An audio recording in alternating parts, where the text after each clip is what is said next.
Well, a very competitive game, Nigel, and a lot of positives to take out of it. Very much so. Obviously it was a 0-0 and it's gone to penalties, but the players worked so hard. Individually, so many of them have put themselves in contention, acquitted themselves well. Games of football that maybe some of them haven't had. Jake Lee playing 45 minutes, I thought he looked really assured and fit. And 𝗬𝗢𝗨𝗥𝗧𝗧's been out for a long time, gets his hour. But from my point of view, I was really pleased with a lot of the individual performances. And collectively, there was a real good defensive shape about ourselves. Maybe we could have been a little bit better in the transition when we turned the ball over against a very good possession-based team. Obviously, you could see we nullified a lot of what they wanted to go and do. And we were able to be very compact and press very high from where we were. And obviously you couldn't go through before the start of this game, but it's important to have those games, as you say. That's really important to have that and to give these opportunities to players to put them in your mind's eye. Very much so. And again, like we got like 𝗬𝗢𝗨𝗣𝗣𝗢𝗧, he's not had an opportunity. We've got a lot of players, and for him to play 45 minutes and score a penalty. You know, he scored for Tranmere Rovers. That's brilliant, isn't it? It's a great story for him. And again, he has acquitted himself as an individual really well in that second half performance. Formation-wise, again, you know, you had sort of two up top or tried to play that way with two wide players. Did that the weekend as well. Is that the way forward for you?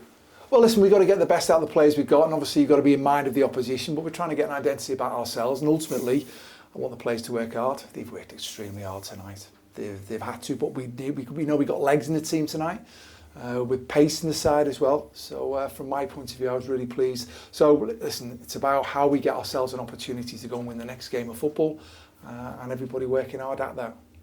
𝗦𝗢𝗨𝗥𝗧𝗏 at the heart of the defence as well, alongside 𝗬𝗢𝗡𝗏𝗏. I thought he looked pretty well assured too. I thought both centre-halves were exceptional tonight, because again we wanted to be in a position where we could press and not make the pitch really big against a very good Wigan athletic side who keep possession of the ball. They'll always go back to the goalkeeper, trying to make the pitch big, trying to suck you in. And because the two centre-backs were happy to go and squeeze to the halfway line, that allowed the midfield players to be a bit more compact, allowed the forwards players to be engaged with the team as well.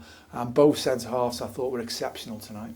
And credit to Dan Pyke as well, I suppose. Played 45 minutes the weekend, and he came through tonight as well. You know, he's put a good stint in for you the last couple of games. He has done. He was excellent at the weekend. And again, we had to meet the criteria for players who have to play tonight. And again, we got several injuries. We've got 8 players injured at this moment in time. So again, I've got an eye on the weekend's game as well against Sutton, and really don't want to be losing any players through injury. So hopefully we come through tonight unscathed. But from Dan Pyke's point of view, again, another really good assured performance from him.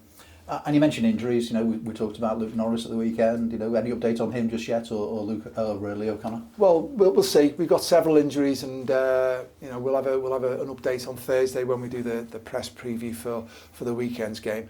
But tonight, I think we've got to concentrate on the group of players that have performed tonight and performed really, really well. They've all put themselves in good contention for us moving forward. Again, playing games of football, the fitness that they've got out there, the work rate, the intensity, the pace, the togetherness, the structure of the organisation. It was there for everybody to go and see, and I was really pleased with the aspects of the game tonight. And that's really important, because you never know when you need to call on somebody, do you? And their attitude, and you see that when they cross the white line. Well, very much so. I mean, like you look at 𝗬𝗢𝗨𝗥𝗧𝗏 tonight as an example, 60 minutes. I think I've only had the opportunity to play him once. I think it was Crawley the first game. Then he got injured, and then he was exceptional against Leicester in the previous round of this, and then he picked up a real bad foot injury. So that's his first opportunity to come back. He's still got to find his level of fitness, but I think he's a talented football player. And I must say, James Norris, on loan from Liverpool, it's been a challenge for him to get in the team, but he's played in the middle of the pitch of a two-man midfield today, and I thought he was brilliant. He was tenacious, good in possession of the football. He works so hard for the team, and I was delighted with him, because, you know, like maybe with 𝗬𝗢𝗡𝗏𝗏 when he started, it was hard to get in the team, and Robbie's doing really well now. And maybe James has had to bide his time a little bit, coming in a left-back position, and maybe there might be other positions that he can go and fulfil as his loan period continues. But I thought he was exceptional as well today. I just found you see players on the training ground every day, but it's different, isn't it, when you actually see them in a match situation as opposed to that? Well, they need to go and play, and again we talk about Rhys Hughes. Rhys Hughes was the captain of Everton under 21s for a long time. We've got a large squad of players, and Rhys's game time has been limited because of, you know, obviously we don't have reserve fixtures. He needs to play in these games, and when he has done, he's acquitted himself well. Now I would suggest he needs a lot more games to help him improve on what he does, because he's certainly got ability. I know Ben Hocknall's gone out on loan. Does that mean players like Rhys as well, you might have to look for other opportunities for them? Well, that's what we need. you know, I've got a good reputation of developing players, and players need to play. So we can do as much as we want on the training ground to help them develop, but likewise, they've got to play games of football. And if they're not going to be in our first team at this moment in time, then it's important that we give them exposure to play games of football. And tonight would have done them all the world of good. Thanks very much for that, Nigel. Thank you.